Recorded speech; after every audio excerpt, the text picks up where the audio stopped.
Thank you everyone for joining and welcome to our ACC NCR General Counsel Roundtable.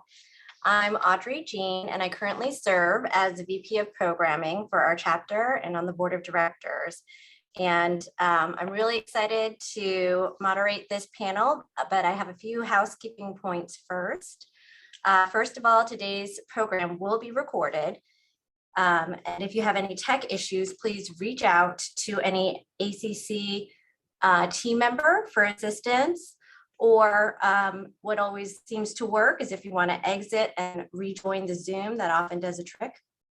Additionally, for your own viewing optimization, you would like to choose the speaker view to see our panelists as they're spotlighted when they speak, and you can look for that in the top right under view and select speaker view.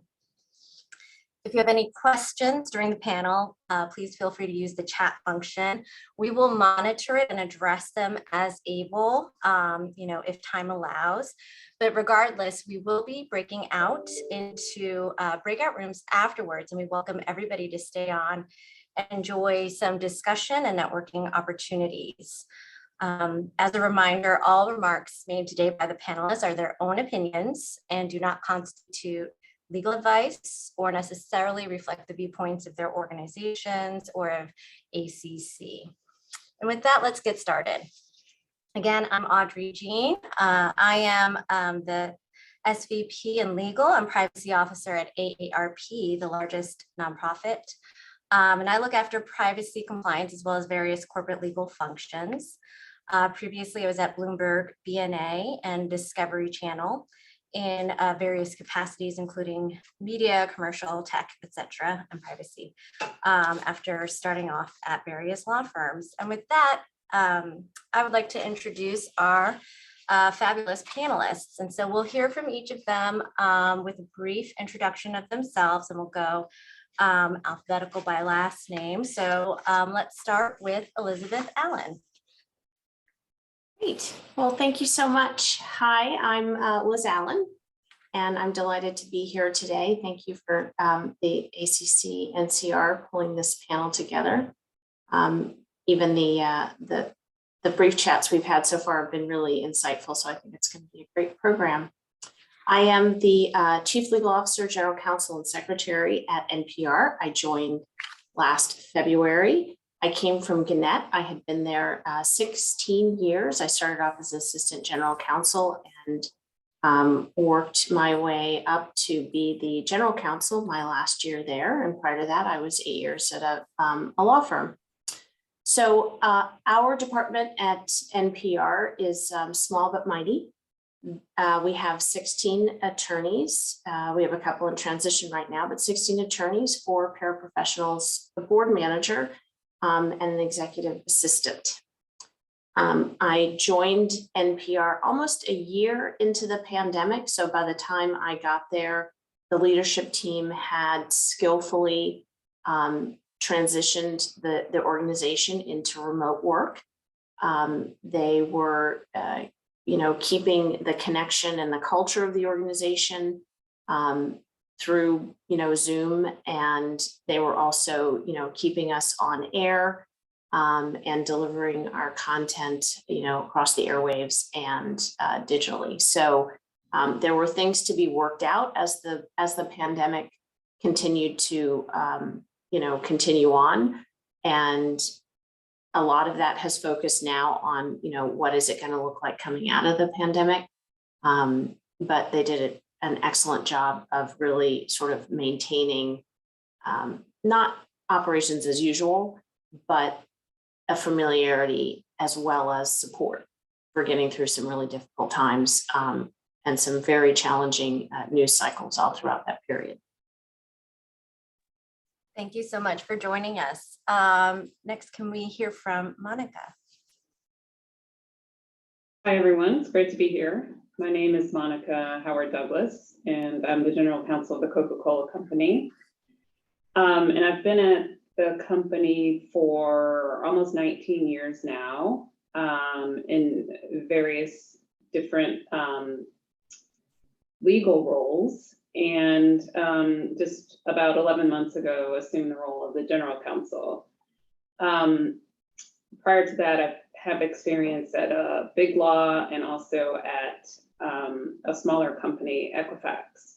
Our legal department is about 250 associates in it, and about 150 of those are lawyers. The rest are just other professionals. And, you know, we kind of have a tale of two companies for, as when I think about the impact of COVID. We have our office workers who shut down and worked virtually. And then we have our frontline workers who were deemed essential workers who never stopped working, but had very different challenges working through COVID and all of the issues that came along with that. I'd say we're still working through the impact of COVID on our operations, with new issues arising all the time. We led with people first purpose behind every decision we made. So, and we're still following that same ideal. So whether it was, you know, determining how to protect our frontline workers or how to work in a virtual world where people were taxed with all kinds of challenges, we just had a people first mindset, which I think helped us navigate through the crisis. Thank you so much for that introduction, and thank you for being here. Next, we'd like to hear from Lucy Fato. Hi, thanks for having me today. It's nice to be here with everyone. I'm Lucy, and I'm the General Counsel of AIG, and I also head our Global Communications Group and Government Affairs, which are roles I took on post-COVID, and I think we'll talk about that a little bit later. I've been at AIG since the fall of 2017, when a new management team was brought in after about, I don't know, the fourth or fifth crisis at AIG over the last dozen years. Just to give you a sense for the turmoil at AIG before that time, our current CEO, Peter Zaffino, is the 8th CEO at AIG since Hank Greenberg left in the 2005-2006 timeframe. So a lot of change, a lot of issues. Sure, everybody's familiar with the bailout, Fed supervision as a non-bank SIFI, couple of activists. I mean, you name it, this company has seen it all. So we've been undergoing a pretty significant transformation. And it was interesting when COVID happened, and I can talk about this a little bit later, how that impacted the significant work we were doing on the turnaround. Turned out to be, I would say, it sounds odd to say it this way, but positive for us in terms of having been positioned to continue to move quickly in a remote work environment. I've been a lawyer, I'm sadly to say, over 30 years now. I started my career at Davis Polk, where I spent 14 years, and I was a partner in the capital markets group. And I made a decision after 5 years as a partner to go in-house to Marsh McLennan, where I was the deputy general counsel and corporate secretary for 9 years. Had a great experience there. Again, a company similar to AIG that had been in crisis for a while, really for the same reason. Elliot Spitzer had pushed out Hank from AIG and his son, Jeff Greenberg, from Marsh McLennan. So a lot of weird similarities throughout my career. But that was a great experience. I particularly liked the corporate governance work I did with the board of directors. And then after 9 years, I had an opportunity to be the general counsel at S&P Global. It was called McGraw-Hill Financial back then. And I was brought in to settle their financial crisis related litigation and regulatory matters. So I did that. I then took a year off, which I highly recommend anybody do if they have the opportunity to take a real break in their career. And then I made a real sort of pivot and went to a private investigative firm called Nardello & Co., where I was in a dual business and legal role. I was the general counsel, but I was really more in a business role as a managing director, the head of the Americas business, and really was a business generator. So it was a great opportunity. I'm still on their advisory board. And the only reason I left is I was approached by our current CEO, Peter Zaffino, about joining AIG when he and Brian Dubrow came in 2017. And because I had known them for a long time, and it was such a tremendous opportunity, I sadly left Nardello after only a year, but remained very connected to that firm. At a high level, I would say COVID was interesting for us as an insurance company. We deal with natural catastrophes every day, and especially with climate change. There have been record natural catastrophes over the last 5 years, whether it's wildfires or hurricanes or floods or monsoons. We've pretty much seen it all, and the numbers are quite staggering when you look at the insurance losses, over $100 billion a year and for the last 5 years.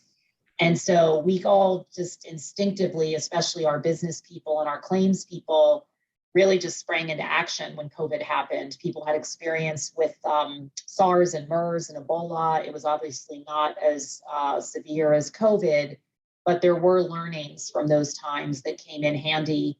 And our shift to remote work was fairly seamless, I would say. And I'm very, very proud of how the company has managed through. We too always put our colleagues first and foremost in all of our decisions. But as an insurance company, we had a lot to deal with in terms of claims. Many of you probably heard about business interruption issues, a lot of litigation around that topic and what's covered by insurance and what's not. And that's still ongoing. So it's, and will be ongoing for a while.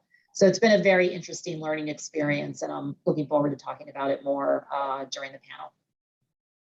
Thank you so much. And as you may see, I've asked each of our speakers to give a little bit of insight into how they were affected in their companies and their roles at.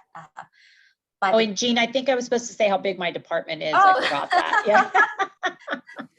I oversee legal compliance and regulatory. Legal and regulatory is mostly lawyers. Compliance has a lot of lawyers in it too, but they obviously are not acting as lawyers for the company. But all in, my group has about, I would say, around 1,000 people globally. We operate in over 50 countries. And so we've got people on the ground all over the world in numerous offices. And I would say at least 2/3 to 80% of those people are lawyers in one way or another. Great. Thank you so much. Thanks for all that context, and we hope it'll be really interesting and insightful as we go into the rest of the remarks. But we want to finish introduction. So let's hear from Michael Wu. Hi, everyone. Great to see so many friends on the panel as well as in the audience. It's really great to be back on an ACC NCR program, as I served on the board for a number of years prior to my relocation to Atlanta in 2014. I'm Michael Wu, Chief Legal Officer of Bath & Body Works, which was formerly known as L Brands prior to our spinoff of Victoria's Secret last August. Prior to joining Bath & Body Works last year, I served as Chief Legal Officer of Madewell, as well as General Counsel of Carter's, Rosetta Stone, and Teleglobe. We have approximately 16 team members in legal, and we flex between 50,000 employees and 100,000 employees during the holiday season at Bath & Body Works.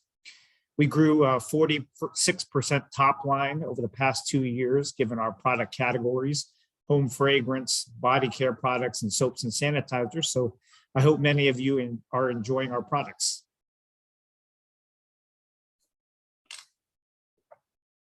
Thank you so much. And last but not least, part of our speaker family, but not related to Michael, we have Simone Wu.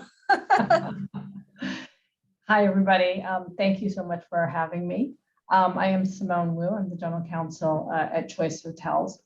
And Choice Hotels is a hospitality franchising company. We have over 7,000 hotels under our brands all over the world.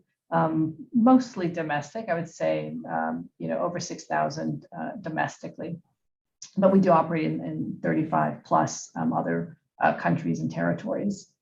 And I came to Choice Hotels about 10 years ago, And like Lucy, actually, I oversee communications and policy as well as legal. I didn't start that scope when I first got here, but did take it on just a few years after I began at Choice. So as you can imagine, the pandemic was very difficult for hospitality. Like many other businesses, the shutdowns really impacted our franchisees. All of our hotels are actually franchised. We actually own a handful, and by a handful, I mean 5 or 6 of the 7,000. But the business really is a franchise model. So all of the hotels under our brands are independently owned and operated. The majority of our franchisees are small businesses. So they may own, a couple of hotels. We are a company that has always been very focused on helping people grow their business, to start their business, to grow their business, to create their own legacy in their communities and for their families. And so the pandemic was just, a very dramatic and difficult time for these small businesses. So we immediately participated in a lot of advocacy around, small business loans, support for small business. And as always, we're very focused on franchisee profitability because that's what helps them keep going. And of course, keeps franchisees with us. And the majority of our new franchises are in fact awarded to existing franchisees. I'm happy to say that we have emerged to the extent that we are all emerging from the pandemic. I know there's still uncertainty and still things going on in relation to the pandemic itself, but certainly people are traveling again, and we have emerged successfully, I would say, and very pleased to be able to be a part of the Choice family. So my department is approximately, I would say, 30 people, and that is a mix of contracts folks, lawyers, other legal professionals, and of course, our policy and communications, external communications team. Look forward to this panel, and think there's a lot of interesting things that I know from the preparations that we had, so many different and wonderful perspectives. Thank you, Simone, and thank you again to all of our esteemed general counsels. So let's begin. So as a little bit of backdrop, we're talking about the evolving strengths and traits and competencies for general counsels. Conventionally, there's an image of in-house counsel with a discrete role as a company lawyer, may opine on certain decisions or transactions, take minutes for the board. But I think, as we've all seen, lawyers who stay strictly in these lanes, look only at legal risk, can develop a reputation as a department of no and to be avoided at all cases. And so, over time, I think as a bar association, as a community, we've tried to become more of a business partner to our organizations, recognizing as companies become more global, digital, as regulations increase, as the pace of business accelerated, we need to evolve with that.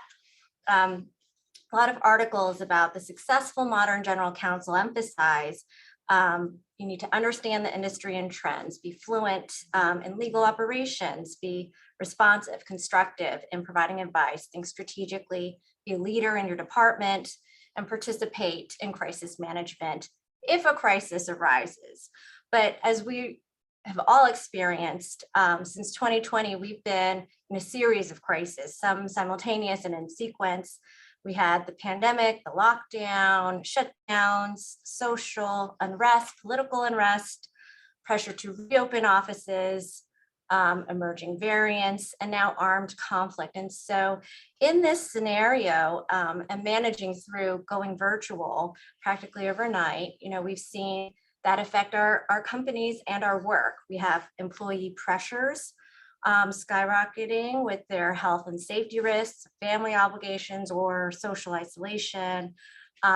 We have working remote as a new way of working that was proven successfully in many ways. We have societal concerns affecting us and affecting our workforces in a way that is not possible to ignore. And so we've all had to pivot. But in this session, we want to really look at how these different issues impacted general counsels and in-house counsel in particular. And so with that, want to look at the role of the general counsel as an advisor. So our first topic, we, as legal advisors, are very steeped in risk calculation and advising, thinking several chess moves ahead, seeing around the corner. During this period of prolonged crisis and multiple crises, how we want to look at how your role may have evolved or expanded as the general counsel and as a legal team. And so would love to start with Lucy on this, with your experience dealing with COVID and how you and your team have responded. Sure, I'm happy to get us started. It's hard to believe it's been over 2 years since COVID. I mean, literally, this was sort of right in the teeth of it back in 2020. And it was really interesting to be in an insurance company when COVID happened, because at our core, we provide insurance coverage for catastrophes, and COVID is considered a catastrophe. And so it really just sort of instantaneously became an issue for us for a variety of reasons. One, we had to figure out how to get everybody working remotely as quickly as possible, because we were deemed an essential service given what we do for a living. And as a result, we were actually permitted to have and did keep some people on site, and people from our claims organization had to be able to travel to certain places to, understand claims that were coming in. And we have a very big investments unit, and our traders had to be able to come in because they're not allowed to trade from home. And so just dealing with those logistics in the early days was very interesting. But we basically got 90+% of our workforce in over 50 countries working remotely within 2 to 3 weeks, which none of us expected we would be able to do. AIG is, traces its roots back over 100 years. We were in the middle of a massive IT transformation. We were not the most technologically advanced company. And so the fact that we were able to pull that off was really meaningful. And one thing we did right away, just to send a message to all of our employees, was we gave everybody a $500 cash bonus right out of the gate, and we grossed it up. So no matter what country you were in, what location, and we said, just use it for whatever you need to use it for. If you have to go buy printer paper, if you got to go get something that, you don't have at home. And it was amazing how that gesture went over in the organization, and people just knew instantaneously that we were going to look out for them. And for certain people in certain jurisdictions, the equivalent of $500 in US dollars was a pretty significant amount of money. And we got all kinds of amazing responses, but we really had to get to work very quickly. We are highly regulated in every jurisdiction where we operate, and every single regulator was calling us. What is your exposure? Is this going to be, what does business interruption insurance cover? Is this going to be a bailout situation for the industry? What is very similar to what was going on with the airlines at the time. And they actually did require a bailout, but insurance did not, thankfully, because it would have been our second bailout. And one was enough. And so we very, very quickly had to get on the phone with regulators. And we were getting close to the end of the first quarter, and we got a lot of claims in right away, both from travel in particular, but also under the business interruption policies. And so from a financial standpoint, we had to get our arms around that in terms of what it meant to our first quarter, and whether we had to book a reserve, which ultimately we did book in the first quarter. And that was all happening in real time, literally day in and day out. And because insurance is, it's really a policy, which is really a legal contract, and we're highly regulated, my team was really front and center on everything. We had to help the claims department look at all the claims that came in, read all the policy language, look at the case law around certain exclusions and certain endorsements and certain provisions that policyholders may have added for communicable disease. There was a lot of rhetoric in Washington, D.C. and in the UK and in Australia saying we want insurance companies to pay out. We don't care what the policies say, you know, which is just not sustainable for an insurance company. They would have all gone bankrupt. And the regulators were obviously very opposed to that because they said, no, insurance companies are regulated for a reason. They underwrite certain things, they get paid for certain risks, and you can't bankrupt them at the, you know, and harm all the other policyholders who did pay for coverage if these policyholders really didn't pay for this kind of coverage. So very complex legal issues that took weeks and weeks and weeks, months really to sort through. And we're still dealing with them to this day. We're still dealing with cases around business interruption in particular. So far, they've largely gone in the favor of the insurers because pandemics was something that had been looked at very closely and studied by the regulators in the industry with SARS and MERS and Ebola, as I mentioned earlier. So this was not necessarily a case of first impression for us. The Russia-Ukraine situation, quite frankly, is proving to be more of a challenge for us because it is less, there is less history there than what we saw with communicable disease. And so I told my team from the beginning, you know, these are the kinds of situations where we get to step up, and everybody needed to be involved. No one was allowed to do anything without getting, you know, legal sign off in addition to our CEO sign off. And with our CEO and president at the time, Peter Zaffino, and our CFO, a few of us just, we had, you know, daily calls where we just got on the phone every morning, every afternoon and talked about what all the developments were. And in many cases, I was the one reporting out a significant amount about what was going on and how we were handling everything because we had to be very, very coordinated. And that's when I started working very closely with the Communications and Government Affairs Department as well, because they didn't report to me at the time, but we had to be very coordinated on what we said. We couldn't tell one thing to one stakeholder and something to someone else. And then forget about rating agencies and shareholders. I mean, it was just, it was pretty amazing those first few weeks until we did our earnings call in May and we could actually start speaking openly about what we knew. But it was a lot of heavy lifting from the legal department leading up to that, just given the nature of our business. Thank you so much. It's fascinating and it's really frontline involvement there.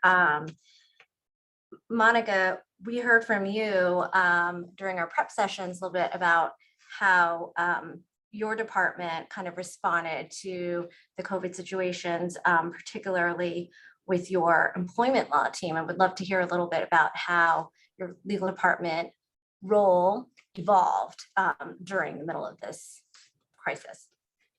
Yeah, I mean, I think one of the things that we always used to talk about as a legal function is how we wanted to have a seat at the table, be a part of the business, and be a part of the decisions up front rather than being reactive. Well, you have to be careful what you ask for, because I think what the last couple of years have done is they've really changed the value proposition of the legal function. I think we are now at the core of critical decisions that impact not only the company and the corporate reputation, but actually human lives who work for us. And so I think the role not only of the general counsel, but of the legal department has changed.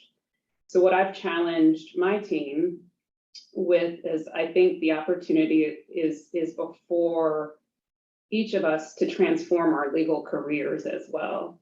And I was using the employment team as an example.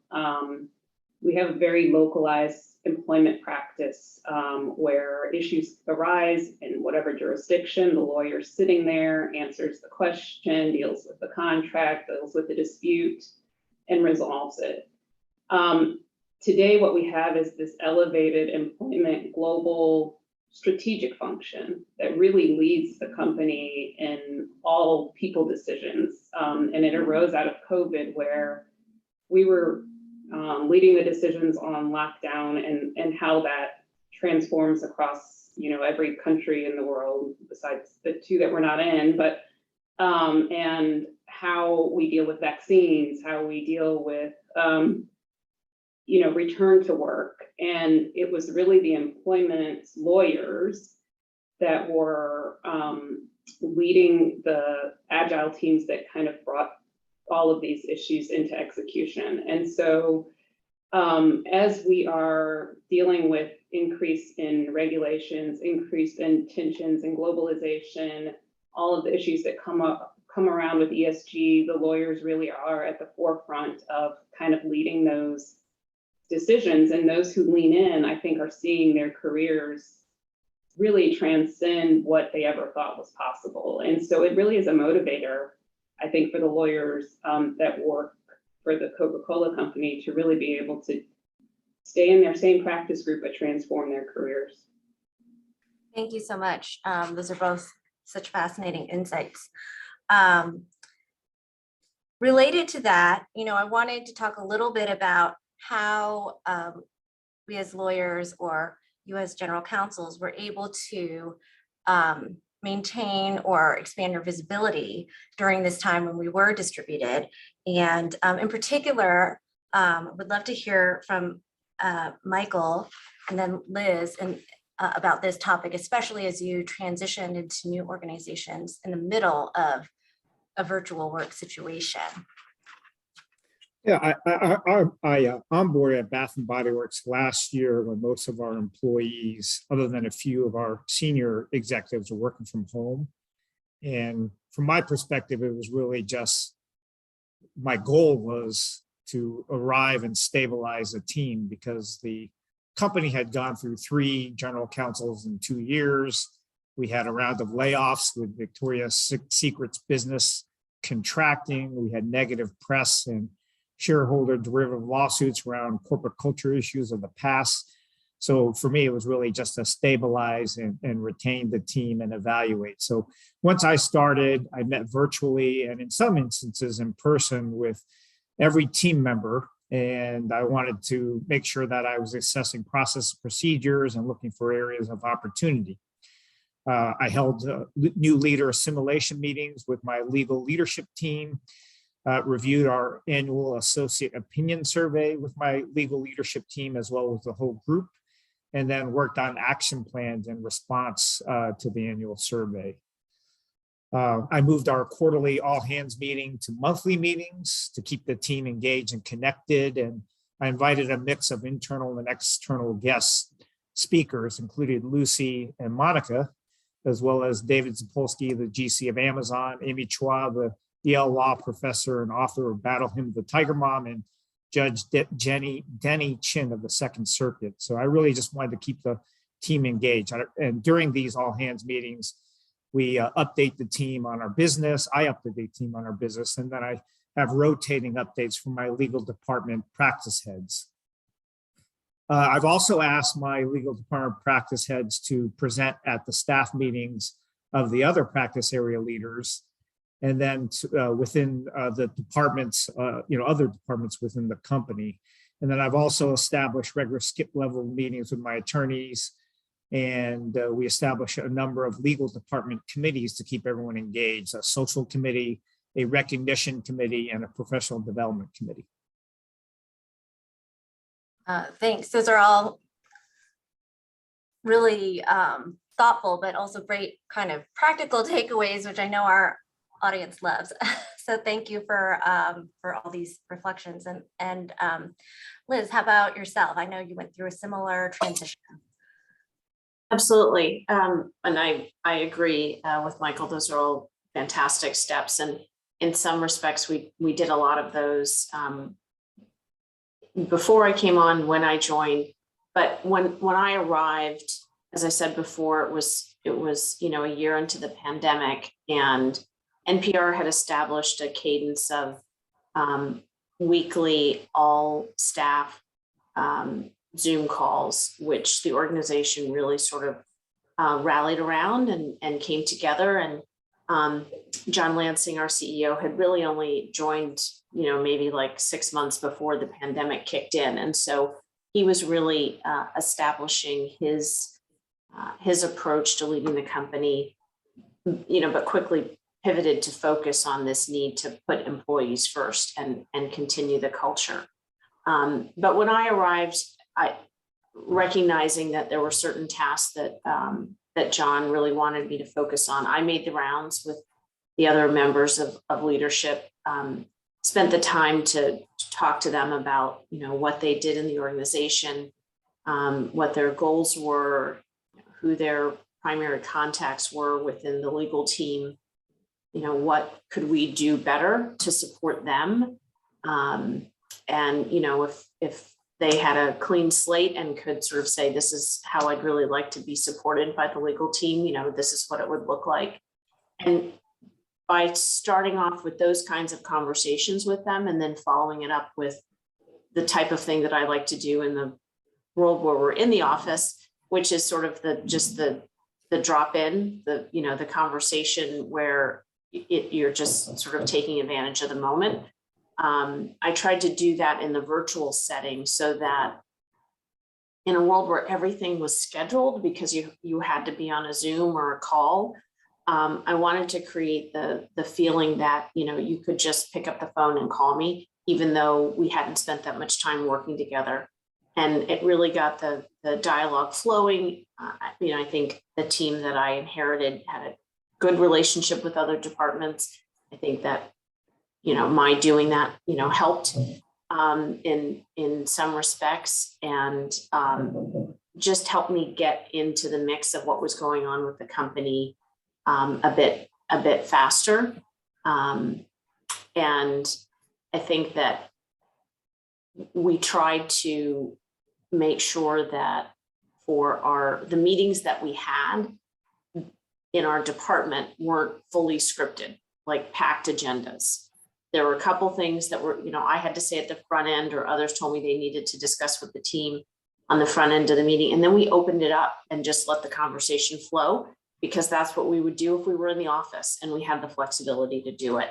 So that was part of the way that we tried to just stay connected and not sort of limit our engagement to agenda items or projects or tasks. Yeah, I think actually it's been beneficial, the pandemic, in terms of my team getting more ingrained with the business. They actually get to see their clients face to face, albeit virtually. Whereas in the past, we have multiple corporate facilities. So just picking up the phone, and they didn't even know what some of their clients looked like. So I think it's actually been quite beneficial. And then with all my guest speakers, I've been able to secure Lucy as well as Monica and others to speak to my teams. And they didn't have to fly into Columbus. Obviously I wouldn't have been able to secure these speakers if I had to have them in person. Great points. And thank you all for such interesting insights so far on leaning into leadership opportunities, leaning into relationship building, all such important skills that we need to all think about.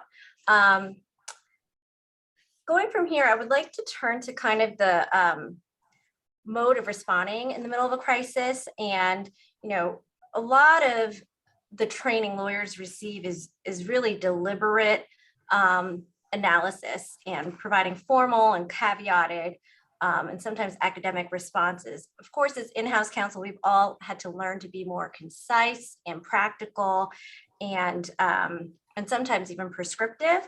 But with such a fast-moving pandemic and crisis situation and constantly unfolding scenarios, I feel like we've had to learn to pick up the pace even more. And so I would love to hear from Simone a little bit about how you were handling this rapid response scenario, especially since you did have communications before this. And then Lucy, I know you also have came into communications during this period of time. And so would love to hear both of your insights on how to respond rapidly during these situations. Sure, absolutely. And I think you really hit on it, Audrey. I think, practical is a very important word here. That's sort of the practical communication style, but also really it comes down to practical advice, right, in the crisis, because there's really not the kind of time that you might normally have to address a business question of, execution on some project or initiative. And, the question you're really trying to answer is, what should we do, right? It's not necessarily for the business, like what is the exact, best legal answer. It's what should we do? And so as in-house attorneys, our role is to provide the right guidance along those lines. And you really have to answer the question both in terms of what's legal and also sort of what's the best approach. And again, as you said, under circumstances where you don't have all the facts, you may not even have any clear law, as we saw, with the pandemic and sort of, some of those employment issues and things that Monica touched on. I mean, just, there may not be very clear precedent. And then, on the communication side, of course, a lot of crisis response is communicating. It's communicating with your associates, it's communicating with your customers. In our case, that's communicating with both our customers, the franchisees, and also the general, sort of customer, the guest. It's communicating with regulators, with lawmakers, with shareholders. I mean, it's all about that kind of that communication. And look, I think the reality is that, especially in crisis situations, first of all, you have to recognize that there's going to be mistakes, right? People are not, without the kind of time, without the kind of information that you might normally have, the kind of the fuzziness of the situation, it is what it is. And we always strive to be right. We always strive not to make mistakes, of course. But I think as a business leader, as a team leader, I want people to know that it's okay if there was a good foundation for your decision. We have to kind of pull together. We have to recognize that, if it's, if in the context it made sense, you're not just like randomly sort of, oh, well, whatever, but if there's a good rationale around it, things are going quickly, things change. What you thought was true one day, is not true the next. And so you have to make a decision and move on. And sometimes, it's not necessarily going to turn out right. So you have to kind of be able to, I think, both actually embrace that and know that we're going to do the best we can. We're going to try to exercise the best judgment we can with the information that we have. We're going to find those kernels of truth and find that foundation. And we also have to recognize that what the best thing to do in that moment is not necessarily optimizing what we as lawyers may think of as the best legal approach. Because again, the reality is, like, for example, in a kind of completely different example, I thought of as sort of, like in a health emergency, you might think, well, should I, if somebody's having an emergency, should I call the ambulance? Should I try to rush them to the hospital myself? Like, what should I do here? And it's easy sort of to take a look at a situation and think, well, generally speaking, and maybe this is a little bit sort of what sometimes from in-house, we might think, well, outside counsel has more of a kind of an academic perspective, and it sort of depends on the outside counsel. But, somebody might say, well, it's best to call the ambulance. And that's, probably true in most cases. But what if the situation is you're, in an area where it's going to take longer for the ambulance to get there than for you to just drive to the hospital, whatever. Under the circumstances, you may have to make a different decision. And the specifics, right? The business, in other words, kind of under our current situation, what might be the best approach. If you're going to drive somebody to the hospital in that circumstance, might you go over the speed limit? I mean, if it's safe to do so, you probably would. You're sort of recognizing in that circumstance that, that might not be the letter of the law, but under the circumstances, you're assessing the risk. What's the downside? Honestly, maybe if you get stopped by state police, maybe they'll actually, help you get to the hospital faster. I mean, just under those circumstances, you kind of have to assess what you're working with and how do you provide the best advice. And now, on the other hand, you certainly probably wouldn't recommend that, your neighbor who's not a doctor start, doing doing something that they think might help medically that they saw on TV, that's not, a line you'd be willing to cross, because there doesn't seem like, the risk analysis around that just doesn't make sense. So I think that kind of approach, that practical approach, is sometimes what, I think it's really seen us through a lot of these times. I remember at the very beginning of the pandemic, I was actually out of town visiting family. I remember just, that was literally when things just started getting a little bit crazy. And immediately, what do we tell our franchisees? How do we help them? What even is the science? Like, how are we going to get them the cleaning supplies that everybody thinks, they're going to need? Because they are essential businesses, or in some cases, they were being closed down, but because people didn't realize that hotels are essential businesses and that there are people traveling, there are maybe medical professionals, there may be, first responders, there may be others who need to travel and have to have a place to stay. So, all of those things were kind of happening at once. And, without the right information, I think, everybody on my team just kind of pulled together and, figured it out as best as they can, thinking it through as a practical, what is the practical approach to this situation? And how do we then get to the next step where maybe you then make, the next practical decision? But it really was, I think, very much kind of in the moment, without knowing a lot. Yeah, I have an example from retail, because I was CLO at Madewell at the time, and we are custom of an IPO spinning off from J. Crew. So we had filed their S1 registration statement in February, and then March hit, all our stores shut down. The apparel industry was down 70% year on year in April of 2020. And so we had to make quick decisions, and we just stopped paying rent. And, it wasn't based on full information, but we had to keep the lights on. And so, I think that was a good real life experience that I ended up going through, and then unfortunately filing Chapter 11 with J. Crew. So our risk tolerance changed substantially once we were in the bankruptcy. Right. Very stark examples that we're all facing. None of this is textbook hypotheticals. And Lucy, I think you also had similar, sort of rapid response experiences too. Yes. So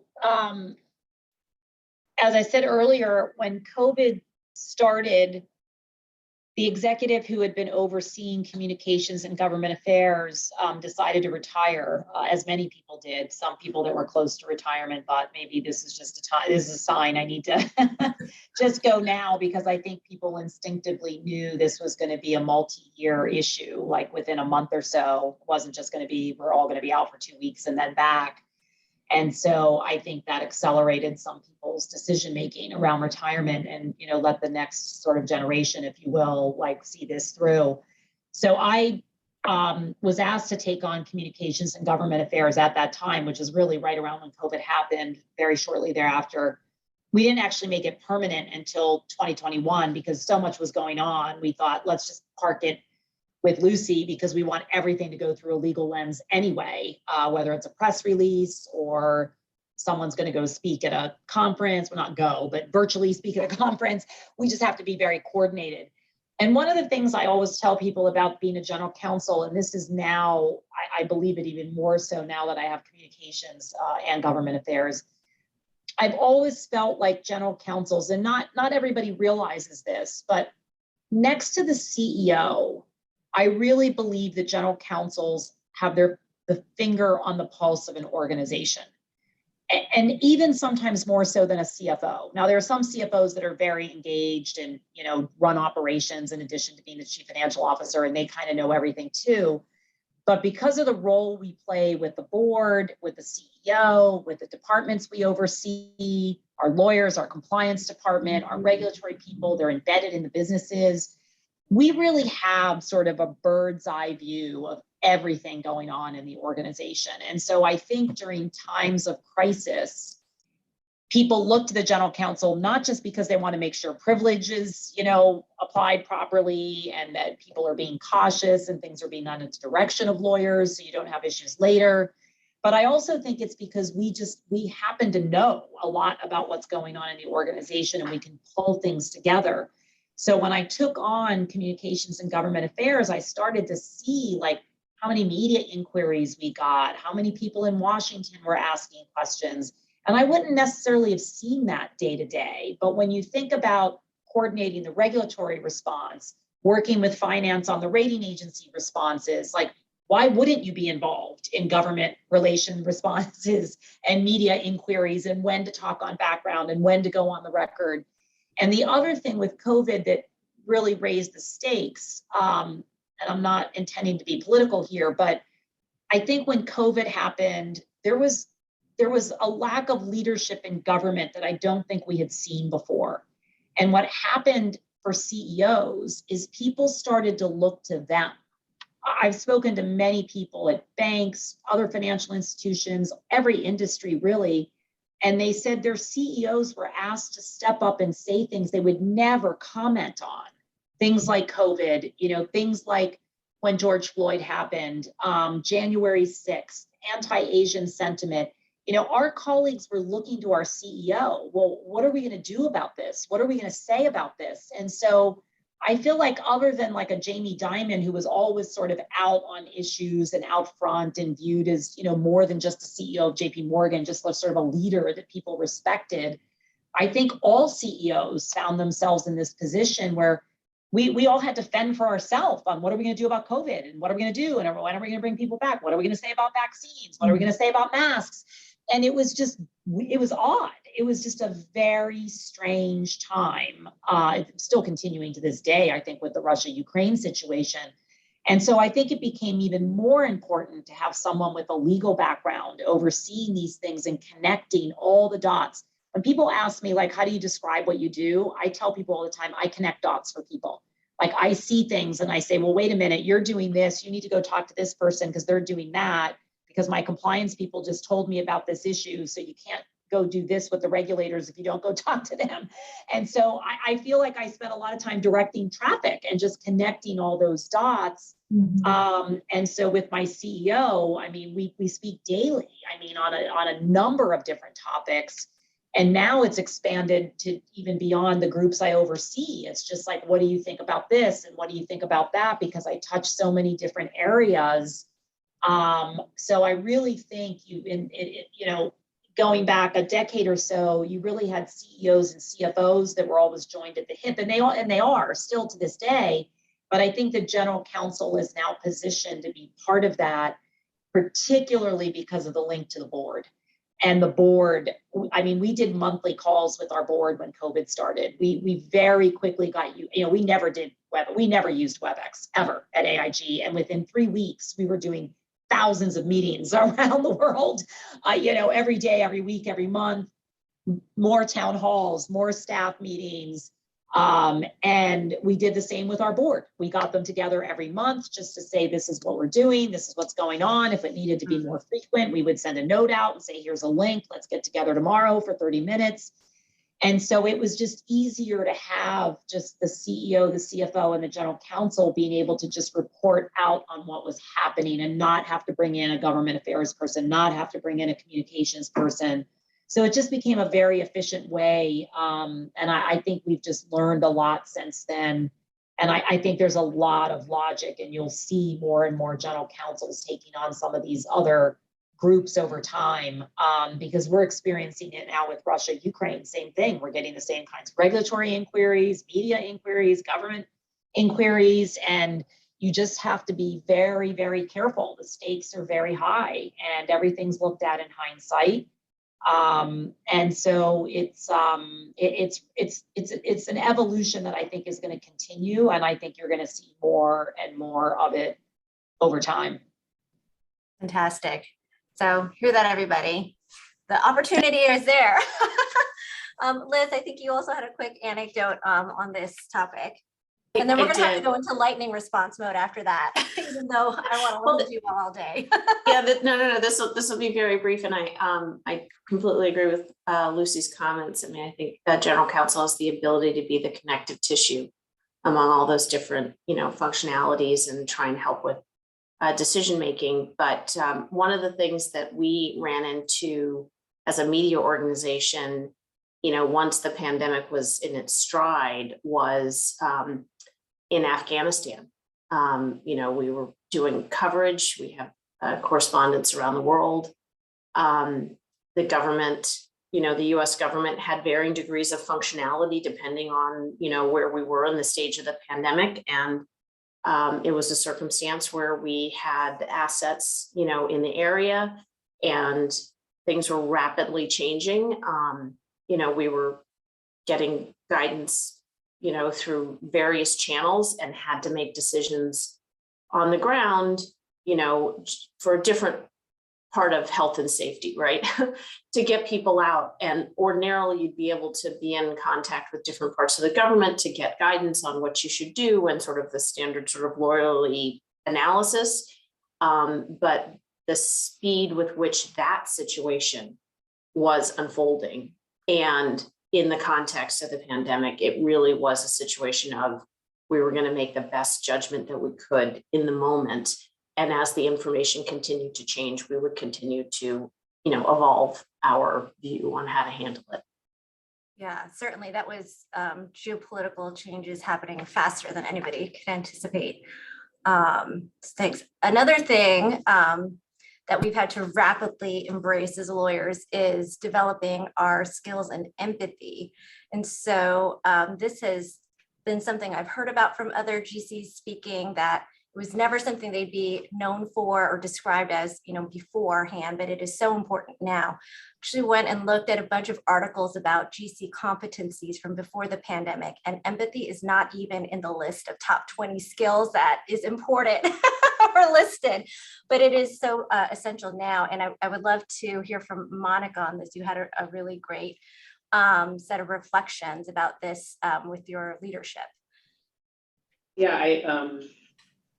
I actually really embrace empathy, and I think it's a leadership trait that not only lawyers, but leaders generally need to have. And I love that now we can call it by name and actually have that expectation that leaders will lead with empathy. But prior to us recognizing the necessity of it, I used to always relay advice that I was given as a young lawyer to my teams that I led as a new lawyer. And it really was, this is one example, it was how to navigate in the corporate environment that was where empathy was not present. And I would tell my young female lawyers to keep your personal life at home, make sure that you show up as a lawyer first, as a business person first. And when you need to take time off to go to your kid's game or to the doctor's appointments, no one needs to know that. Just take care of your business privately, and make sure that you just show up as a lawyer or a business person. Fast forward to today, where empathy is now an expectation. We can talk about bringing your whole self to work. We can talk about the fact that you have kids and needs, and that you need support outside of work and inside of work, that your lifestyle is different from mine, that we need to understand, what each other's challenges are to work together as a team. And all of this leads to great diversity, leads to inclusion. It just leads to, I think, better business results at the end of the day. And the environment is changing, and I see the culture changing at Coca-Cola. I see it changing in our legal function, as we have that expectation that we are going to embrace our differences, and we're going to be empathetic to all of the different challenges that exist. And when we see kids popping up on the screen, and we see people struggling to get to the office now that it's reopened, that we're going to have a conversation about how can we help, instead of you're not showing up properly. And I think it just changes the whole landscape for what a inclusive workforce looks like. Thank you so much. I mean, I think especially as a service profession, and we were always kind of trained to put client first, and in-house as well, we're a service center. I wanted to just check in quickly. There is so many valuable insights here, and I would like to make an on-the-ground decision without all the facts. And I'm going to find out if you all have an extra 10 minutes to stay on so we can just continue a little bit longer in this conversation before we go into breakout rooms. And if that works for you all, then we can spend a little bit more time. Okay, excellent. Thank you so much. So on the empathy point, I think Lucy also had a terrific kind of anecdote about things that you've done with your team. And so could you share a little bit about that with us? Sure. It's funny that people talk about empathy now. I think it's always been really important. I experienced it myself when I was a young lawyer at Davis Polk. I remember very early in my tenure there, I think I started in October, and within a month or two, my father had a very serious heart attack. And I was just sitting at my desk. I had told a couple people, and I didn't really know what to do. I was like, do I fly home to Pittsburgh now? Like, who do I go tell? I mean, I was barely getting settled in. And within minutes, a very senior partner in the M&A group just showed up in my doorway. And he said, you need to go home. You need to go home right now. Don't worry about anything. You're going to be here a long time. You have plenty of time to learn and get up to speed. So just go home. And if you need anything, let us know. And that happened to me repeatedly. Now, maybe I was lucky and I worked at a firm that just generally had a lot of empathy for people. But that always stuck with me that, someone knew to go to someone senior to say, go tell Lucy she needs to go home and not worry about the fact that she's been here 2 months. Because let's get real. She's like, barely knows where the bathrooms are, let alone like doing any like heavy lifting legal work. So, but that always stuck with me. And by the way, I still have very fond memories of my former firm because of moments like that. And there was more than one in my career there. And so it really does build this sense of loyalty where even when you leave an organization, you have a very strong alumni community, which I think is very important.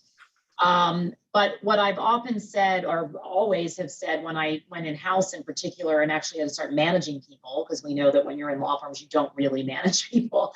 And when you go to a corporation, you actually do have org charts and structure around it.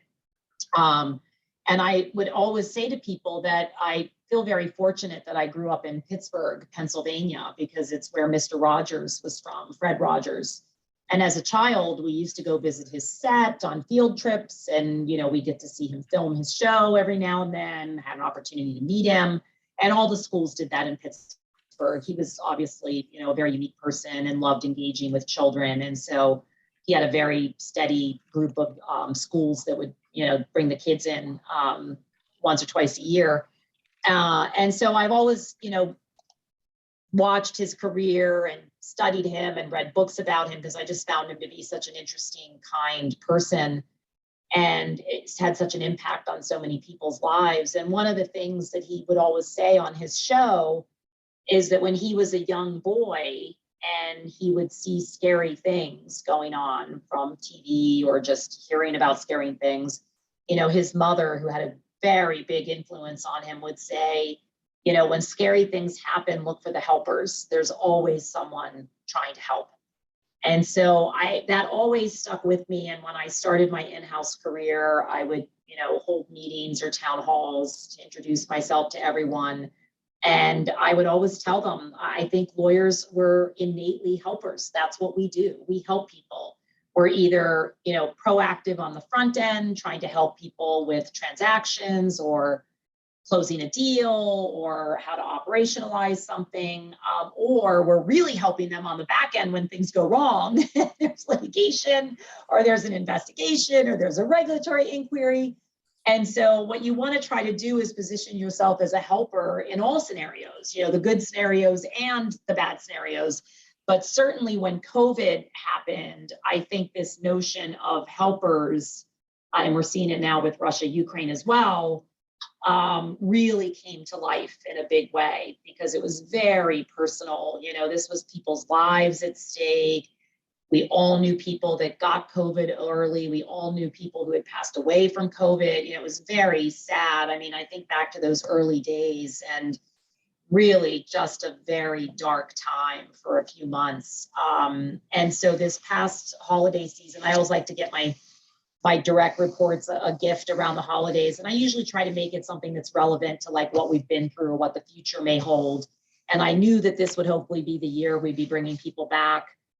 So I gave everyone a giant bottle of hand sanitizer for the desks with that quote from Fred Rogers, you know, as the, I have it right here. I'll just show everybody with the quote sort of right on the front of it for them to have on their desks when they came back into the office.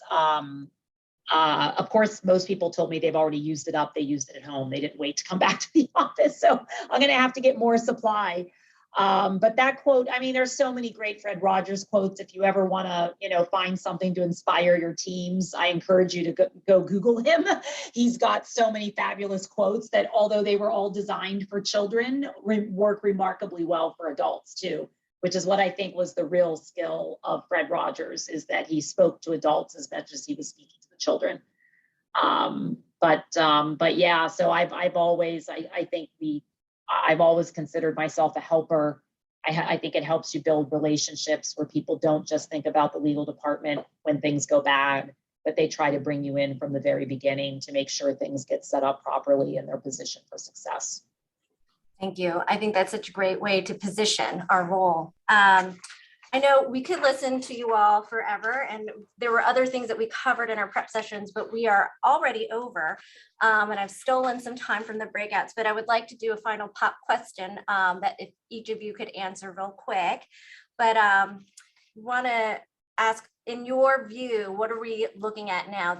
These past 2 years of, you know, crisis and evolution, is it an aberration, you think, in the business climate or the legal profession, or are we at an inflection point? And if we could go around by, you know, reverse alphabetical this time by last name, we'll start with Simone and work backwards. I would love to hear your very quick thought on this.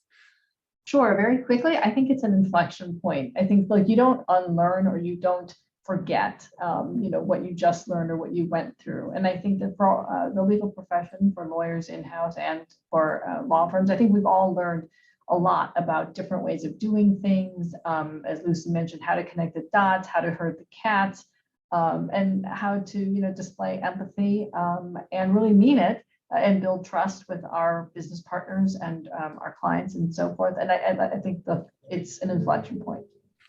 Fantastic. Michael.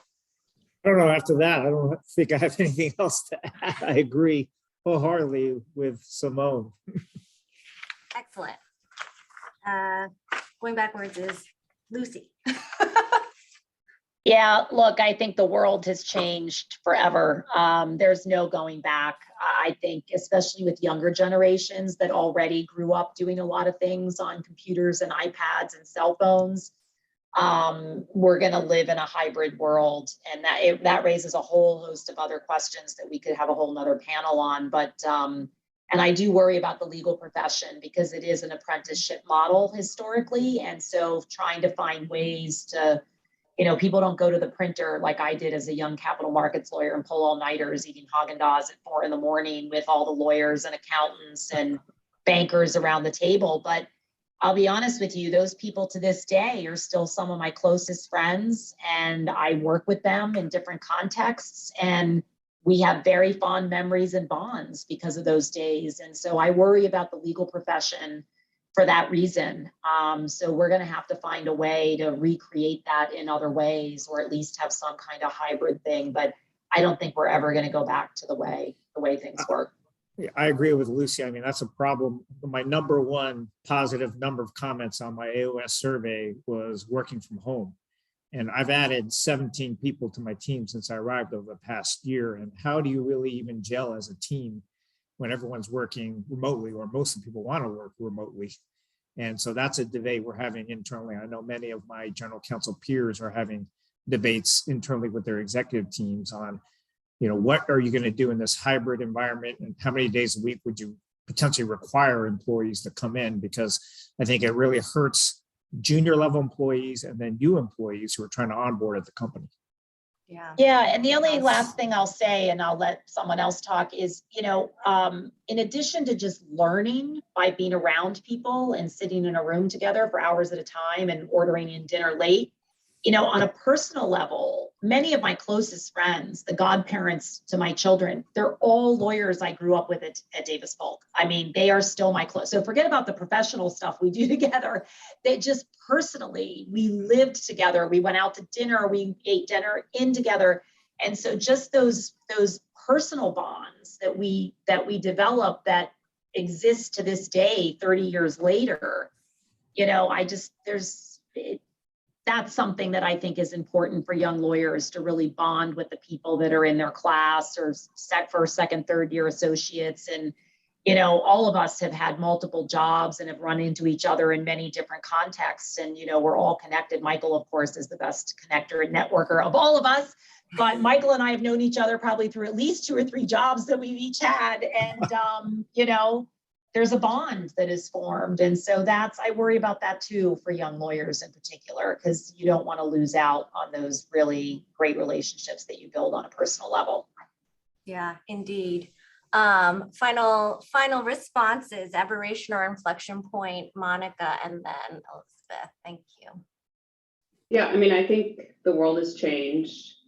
My experience is very different from Lucy's, and I think the legal profession needs to evolve, and we should evolve, and it has to be a more inclusive environment. And I think this is the opportunity to make that happen. And the onus, I think, is on us as leaders to figure out how to attract the widest group of people to want to still engage, to want to still be around us. I think the expectation before is that you had to do it to make a living. Now it's the power has shifted, and it's really a leadership moment for, I think, those of us who really dig in and want this profession to be all that it could be, to really be creative and innovative, to figure out how to move forward. And that's what excites me about where we're headed. And I think there'll be bumps along the way, but I think where the potential for where we can go is endless. And I think of Monica, your anecdote about your experience as a junior associate with that senior partner about not wanting to work with you because A, you're a woman, and B, because you're a Black woman.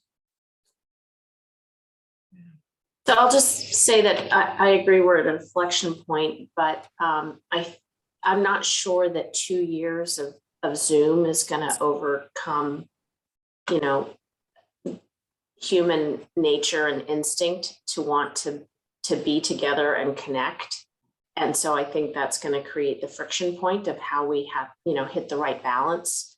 I completely believe that the legal practice is really based on apprenticeship as well. And also the sort of progressing your career oftentimes turns on whether or not the person who decides who's in the room has had exposure to you, has confidence, has seen you in other, you know, situations where if unusual questions are coming at you, you're able to sort of handle it. And so I just think there's going to be some friction in there. It's going to take a little time to work out, you know, what the right balance is. And also to sort of make sure that those whom lawyers are servicing are feeling like they can place trust in that person in whatever environment it is, even if it's not one in which they've seen them perform precisely.